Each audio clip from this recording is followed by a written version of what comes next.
자, 이 시간 잠깐 기도하겠습니다. 하나님의 말씀을 듣는 시간입니다. 우리 마음의 장막을 활짝 열어 제쳐주시고 오늘 우리가 듣는 말씀이 우리의 삶에 30배, 60배, 100배의 결실을 맺을 수 있도록 성령께서 도와주시옵소서. 예수님의 이름으로 기도합니다. 아멘. 자, 아무리 큰 통나무도 강물에 빠지면 물이 흘러가는 대로 둥실둥실 떠내려가게 됩니다. 생명이 없기 때문에 그렇습니다.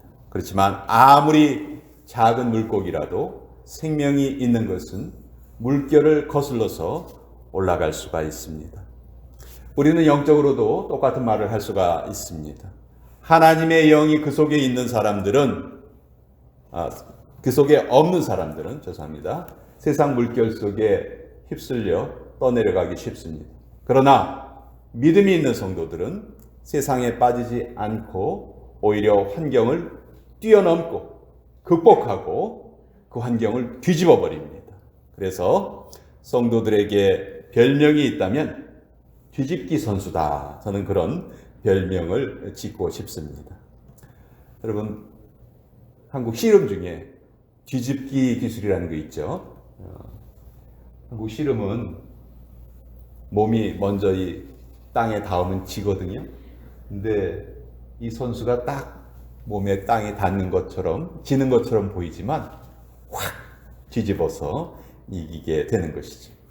상황을 180도 반전시키는 그런 능력이 바로 이 뒤집기 기술인데 오늘 우리가 읽는 본문이 이 뒤집기와 좀 관련이 있습니다. 오늘 본문이 기록된 빌립보서는 바울의 일생 중에서 어떻게 보면 가장 힘들고 어려운 시기 중에 쓰여진 편지입니다. 그렇지만 바울은 오히려 그 상황을 뒤집어내고 우리에게 기뻐하라, 기쁨에 대한 그 교훈을 주고 계세요. 성도는 언제 어디서나 기쁘게 살 수 있는 존재다. 이것을 아주 힘주어서 우리에게 알려주고 계시는데 그러면서 또한 우리의 기쁨을 빼앗아 가려 하는 그런 것들에 대해서도 아주 귀한 영적인 교훈을 주십니다. 무엇이 우리 성도들의 기쁨을 빼앗아 가려 하는가? 오늘은 이것에 대해서 빌립보서의 본문을 통해서 함께 살펴보고 함께 은혜 나누기를 원합니다. 무엇이 우리 성도들의 기쁨을 빼앗아 가려 하는가? 바울은 크게 세 가지를 말하고 있습니다. 첫째는 환경입니다. 환경의 어려움. 12절에 보면 내가 당한 일 이런 표현이 있어요. 전혀 우리가 바라지도 않았는데 발생한 일들이 때때로 우리의 기쁨을 빼앗아 가려 합니다. 둘째는 우리 주변에 있는 사람들로부터 오는 그런 어려움입니다. 17절에 보면 그들이라고 표현된 사람들인데요. 이유 없이 나를 힘들게 하는 그런 사람들이 있죠. 이럴 경우 정말 우리의 삶이 어렵고 기쁨이 다 빼앗겨 버립니다. 세 번째는 21절에 죽는 것도 유익함이라 이렇게 바울이 고백을 했는데 죽음의 문제입니다. 달리 말하면 우리 인간이 가지고 있는 유한성의 문제입니다. 우린 다 그런 소망이 있어요. 나의 능력이 무한대해서 내 마음껏 내가 원하는 이런 일 저런 일을 다 이루고 싶은데 우리가 가지고 있는 유한성은 그것을 허락하지 않죠.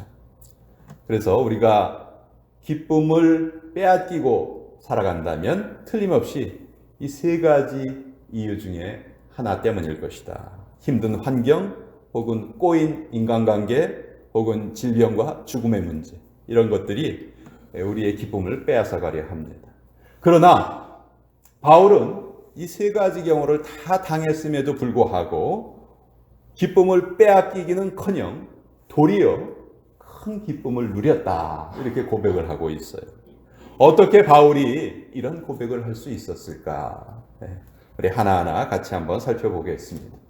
먼저 12절에 보면 형제들아 나의 당한 일이 도리어 복음의 진보가 된 줄을 너희가 알기를 원하노라. 여기에 나의 당한 일이라는 게 뭐냐 하면 바울이 로마에 도착해서 지금 연금되어 있는 그런 아주 갑갑한 답답한 그런 상황이에요. 그것이 나의 당한 일이에요. 바울이 그럼 왜 이런 상황에 처했는가? 유대인들은 자기들이 십자가에 못 박아 죽인 예수님을 바울이 메시아라고 전하고 다니니까 그것이 미워서 바울을 죽이려고 했어요. 사도행전 23장 12절에서 13절까지에 보면 이런 기록이 있습니다. 날이 새매 유대인들이 당을 지어 맹세하되 바울을 죽이기 전에는 먹지도 아니하고 마시지도 아니하겠다 하고 이같이 동맹한 자가 40여 명이더라. 내가 바울을 죽이기 전에는 먹지도 마시지도 않겠다. 이렇게 결단한 유대인들이 40명이나 된 거예요. 이때 바울은 이 위기를 어떻게 벗어나냐 하면 나는 로마 시민권자입니다. 나의 이 일에 대해서 황제가 재판해 주시기를 바랍니다. 이렇게 자기가 로마 시민권자라는 것을 내세우면서 이 위기를 극복을 합니다. 로마 황제에게 재판을 받을 수 있는 권리는 로마 시민권자들만이 가지고 있는 특권이었어요. 그래서 바울은 예루살렘에서 이제 로마로 옮겨지게 되죠. 그래서 로마에 가서 이제 황제의 재판을 기다리는데 약 2년 동안 이 기간 동안에 바울이 가택연금을 당해요. 집 밖으로 못 나가는 거예요. 자, 바울은 로마에 갔을 때 어떤 생각을 했냐 하면 빨리 로마 황제로부터 재판을 받아서 자기가 무죄라는 것을 증명을 받고 이제 그 당시 전 세계에서 가장 큰 도시였던 로마에서 내가 마음껏 예수 그리스도의 복음을 전하리라. 이런 기대를 가지고 거기를 간 거죠. 그랬는데 재판도 제대로 못 받고 계속 집 밖으로 나가지 못하는 그런 답답한 상황에 갇히게 된 거예요. 여러분, 이런 일을 당하면 대부분 다 낙심하게 될 것입니다. 이제 뭐 전도고 뭐고 내 인생은 이제 끝난 것 같다.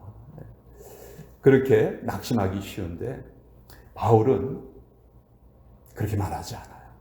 오히려 이 기간 중에 이곳저곳 여러 교회들에게 편지를 씁니다. 그래서 이때 써진 4통의 편지가 있는데 우리가 보통 그것을 옥중서신이다 그렇게 부르죠. 에필골몬, 에베소서, 빌립보서, 골로새서, 빌레몬서 이렇게 4통의 편지를 쓰는데 이 빌립보서가 그때 쓴 편지 중에 하나죠. 오히려 자기가 그렇게 힘든 상황에 있으면서도 다른 교회 성도님들을 위로하는 편지를 쓰는 거예요. 12절에 뭐라고 썼냐면 형제들아 내가 당한 일이 도리어 복음 전파의 진전이 된 줄을 너희가 알기를 원하노라. 아니 도대체 그렇게 갇혀 있는 것이 어떻게 복음 전파의 진전이 된 일이냐? 다른 교회 성도들이라면 이렇게 질문할 수 있었겠지만 빌립보 교회 성도들은 이 말이 뭔지 잘 알아요. 왜냐하면 빌립보 교회가 맨 처음에 생겼을 때 어떻게 생겼냐 하면요. 빌립보 지역에 가서 복음을 전하던 바울과 실라가 복음을 전한다는 이유로 두드려 맞고 감옥에 갇혀요.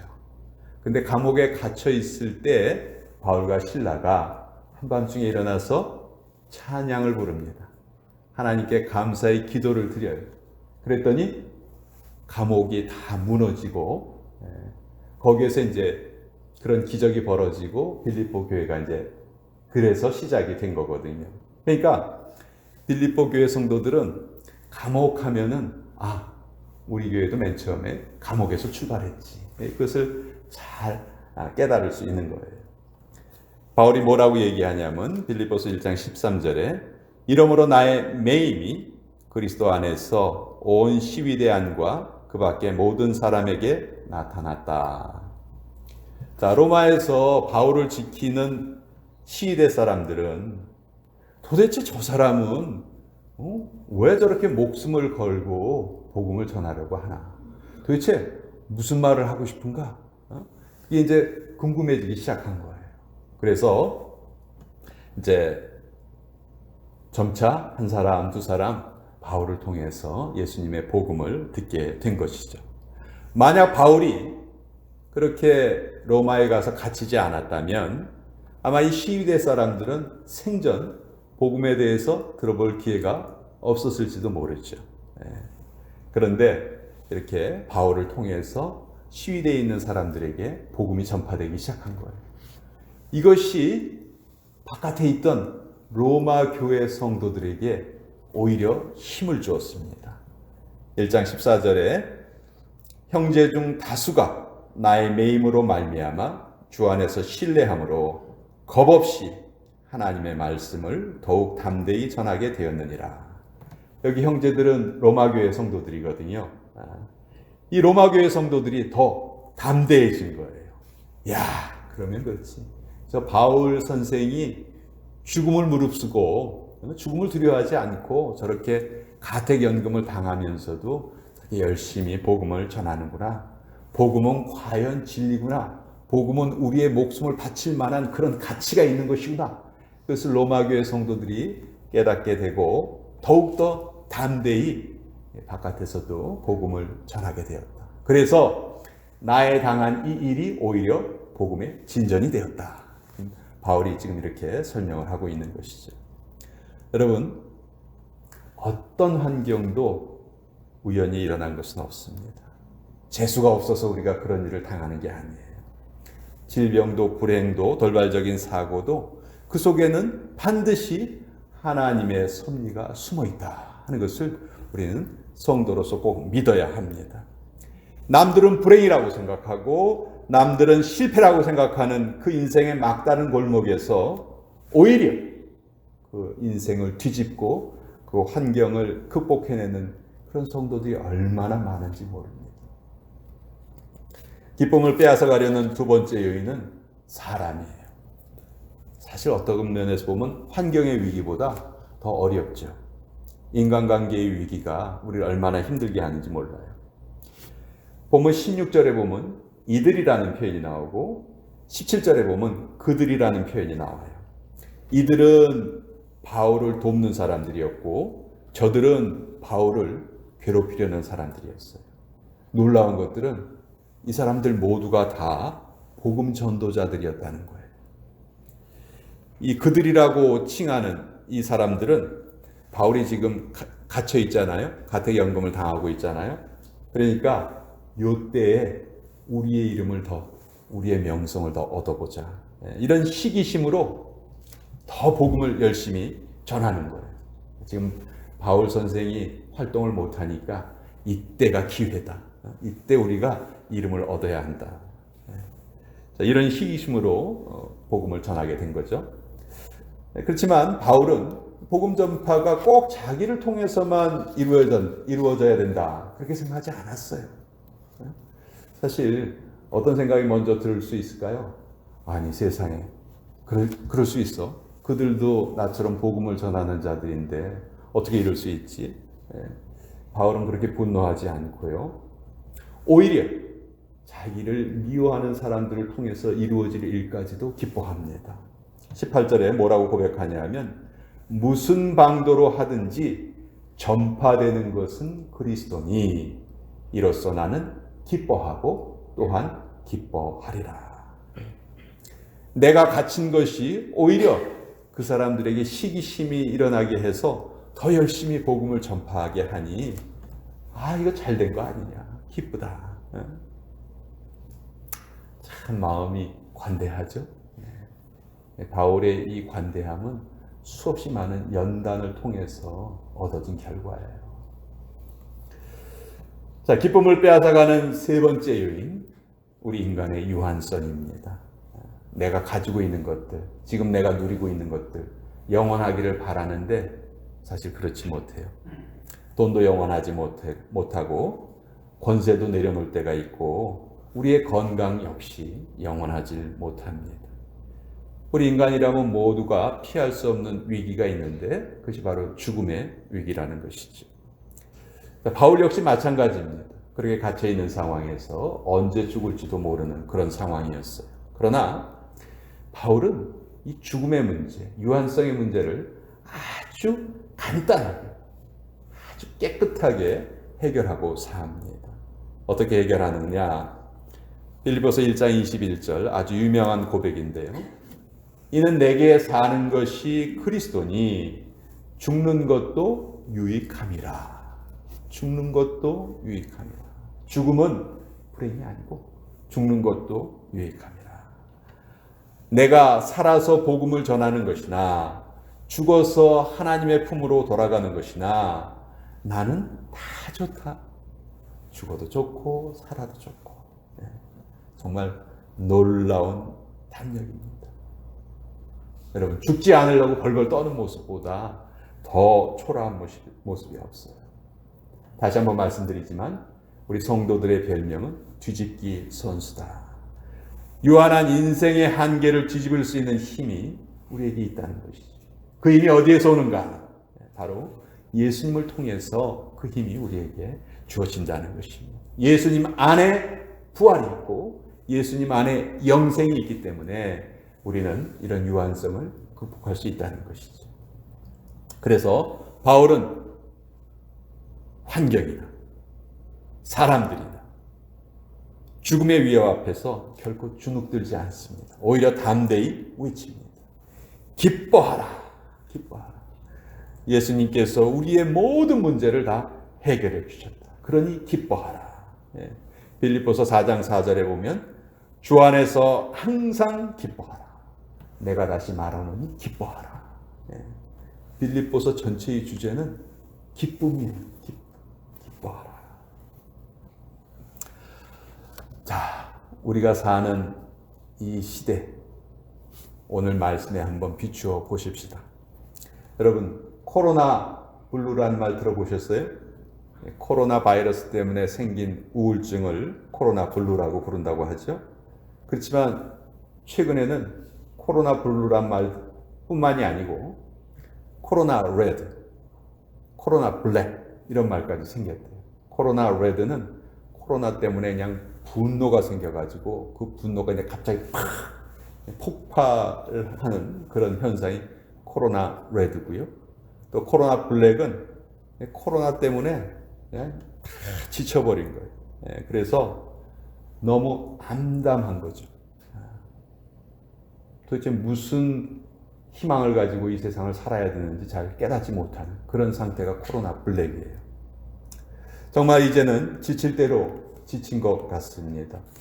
갑갑하고 답답하고 아직도 마스크를 계속 써야 하는 불편함이 있고 또 하루도 빠지지 않고 뉴스를 통해서 이 코로나에 대한 소식을 들어요. 그러니까 이제 코로나라면 이제 짜증이 날 대로 나는 것이죠. 또 이상한 변이 바이러스가 막 생겨나고 그런 것이 또 우리에게 두려움을 주기도 합니다. 자, 과연 우리가 이러한 상황을 어떻게 믿음으로 뒤집고 이것을 극복할 수 있을까? 저는 우리에게 세 가지 힘이 꼭 필요하다. 그렇게 여러분께 말씀드리고 싶어요. 지난 수요일 날 수예배 설교에서도 잠깐 말씀을 드렸는데 우리에게 세 가지 힘이 필요해요. 첫째는 면역력이 있어야 되고, 둘째는 정신력이 있어야 되고, 세 번째는 영력이 있어야 돼요. 우리 세 가지가 지금 우리에게 꼭 필요해요. 그것이 있어야 우리가 이 환경을 뒤집을 수 있다는 것입니다. 우리 한 사람 한 사람이 면역력을 갖기 위해서 백신을 맞아야 해요. 안타깝게도 현재로서는 백신만이 유일한 해결책이 될 수 있습니다. 백신을 맞지 않는 것은 나 자신의 건강을 전 일종의 갬블링을 하는 것 같아요. 왜 코로나가 걸릴 가능성에 나를 노출시키는지. 그래서 우리는 백신을 꼭 맞아야 됩니다. 나를 지키는 것이고 내 주변 사람을 지키는 것이 백신을 맞는 것이죠. 또 두 번째, 우리가 심리적으로 아까 말씀드린 것처럼 이런 불안한 상태에서는 무엇보다도 우리의 정신력이 중요한데요. 사실 우리 인류에게 이런 팬데믹이 이전에도 있었죠. 1910년대 한 100년 전에 일어난 그 스페인 독감이라는 그 팬데믹은 1억 명 이상의 인구가 희생됐다고 해요. 뭐 그 외에도 이 코로나보다도 훨씬 더 심각했던 그런 위기들이 있었다는 거죠. 그렇지만 그것을 다 우리가 이겨내고 지금까지 살아오는 거예요. 그것을 우리가 다시 한번 우리 마음속에 새겨야 됩니다. 이 또한 지나갈 것이다. 이것 역시 곧 지나가게 될 것이다. 또 우리의 생사화복은 우리에게 달린 것이 아니고 주님의 섭리 속에 있다는 그 믿음이 우리에게 더 강해져야 돼요. 하나님이 내 아버지시라는 것, 여러분 그 어느 때보다도 이때 코로나 시기에서 자주 고백하세요. 하나님이 내 아버지십니다. 천지의 주인이신 내 아버지, 그분을 더욱더 의지하는 그런 믿음이 우리에게 있어야 되겠다. 저는 이것이 바로 우리의 영역이라고 생각해요. 면역력, 정신력, 영역. 이 세 가지가 있으면 우리가 이 어려운 상황을 반드시 극복하고 이것을 뒤집어낼 수 있는 그런 능력이 우리에게 있다. 다른 어느 것을 통해서도 우리가 이것을 기대할 수 없어요. 우리의 믿음을 통해서 우리가 이것을 이루어내야 됩니다. 아까 말씀드린 것처럼 아무리 큰 통나무도 생명이 없다면 강물에 빠지면 강물이 흘러가는 대로 그냥 흘러가고 말아요. 그렇지만 아무리 작은 물고기라 할지라도 생명이 있다면 물결을 거슬러서 올라갈 수 있다. 우리는 영적인 생명이 있는 성도들이다. 그리고 그것이 하나님의 말씀을 통해서 날마다 더욱더 충만해질 수 있다.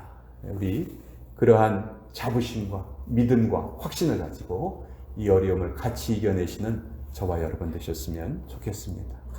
우리 같이 기도하겠습니다. 아버지, 답답한 환경이, 꼬여버린 인간관계가, 그리고 우리가 어찌하지 못하는 유한성이 늘 주님을 믿는 우리를 공격하고 우리의 기쁨을 빼앗으려 합니다.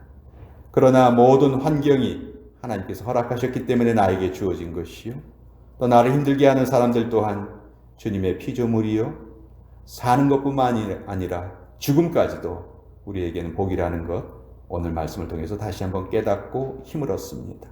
아버지, 이 한 주간도 이 말씀 의지하고 모든 것을 극복하고 뒤집어버리는 능력이 우리 모두에게 있게 하여 주시옵소서. 우리에게 면역력, 정신력, 영역이 그 어느 때보다도 절실히 필요합니다.